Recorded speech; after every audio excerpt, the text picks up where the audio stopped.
Kamusta mga sir? Ang ganda ng update po natin ngayon sa Gilas Pilipinas. Sa Group C, panalo agad ang ating Gilas Pilipinas kontra sa kanilang unang laban nga po dito sa kupunan ng Bahrain. At lahat po tayo siguro nakapanood ng live, no? Nakita nyo naman, no?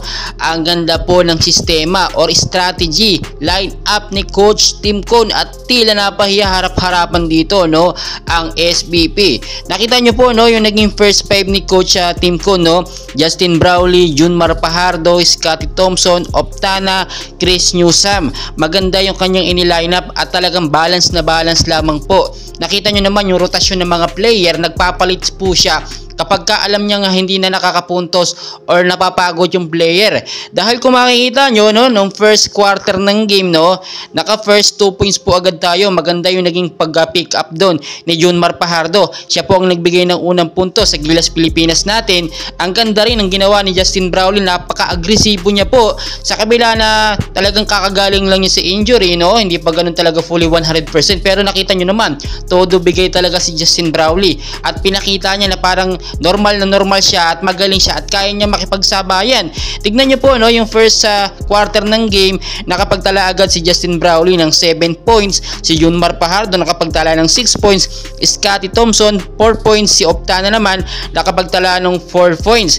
Makikita nyo, matindi ang binibitawan ngayon na sistema talaga ni Coach Tim Cone. Ito po yung sinasabi natin na plan B niya na talagang naging effective. Si CJ Perez naman ipinasok ni Coach Tim Cone under 3 minutes of time na po, no? Pinalitan niya si Chris Newsome kasi hindi na nga po masyado nakakapuntos at hindi naging effective sa loob ng court. Ganyan ang sistema ni Coach Tim Cone. Kapag alam niyang hindi na nakakapuntos or hindi na masyado nakakapagbigay or effective ang isang team o isang player, no, pinapalitan niya na po. Under 3 minutes of time pumasok si CJ Perez at nakagawa agad siya ng ilang puntos, no?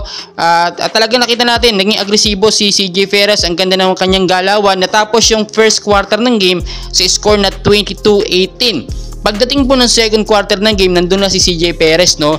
Nakapagtala po siya ng 5 points agad doon sa kakapasok pa lang ng second quarter ng game, which is yun naman talaga ang dapat na strategy ni Coach Tim Cone. Yung ipinasok niya sa late quarter ng first quarter ay ipinapasok niya doon sa second quarter. At nakita nyo, Justin Brownlee another 6 points ulit pagdating po dito sa second quarter ng game.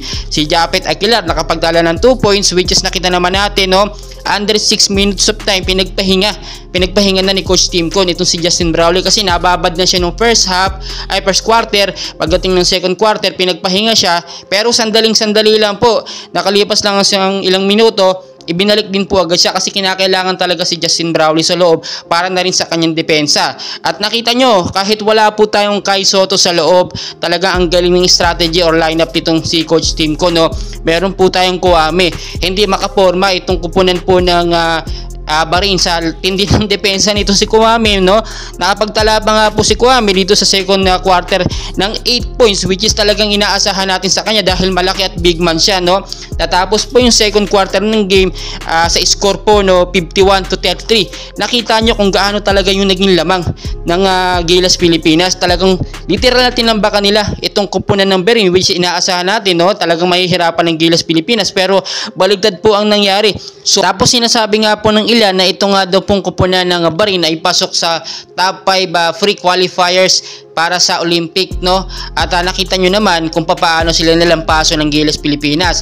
Tulad nga po ng ating laging sinasabi, malalakas ang player ng Gilas Pilipinas. Depende na lang yan talaga sa pagko-coaching, no, ng head coach na humahawak sa Gilas kung paano niya i-rotate ng maayos ang mga player.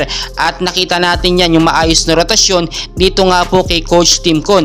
At napatunayan niya na iba yung sistema ng kanya kumpara kay Coach Chot Reyes. At nakita nyo, natapos yung fourth quarter ng game, ang laki ng lamang natin, no? Sa score na 89 ng Pilipinas, 61 naman ng Bahrain. So ngayon talaga walang lugar para sa pambabash, no? Bagkus puro suporta natatanggap ng Gilas Pilipinas. Pero syempre alam naman natin, sana ma-maintain yung ganito na laging sistema na maganda, na laging panalo.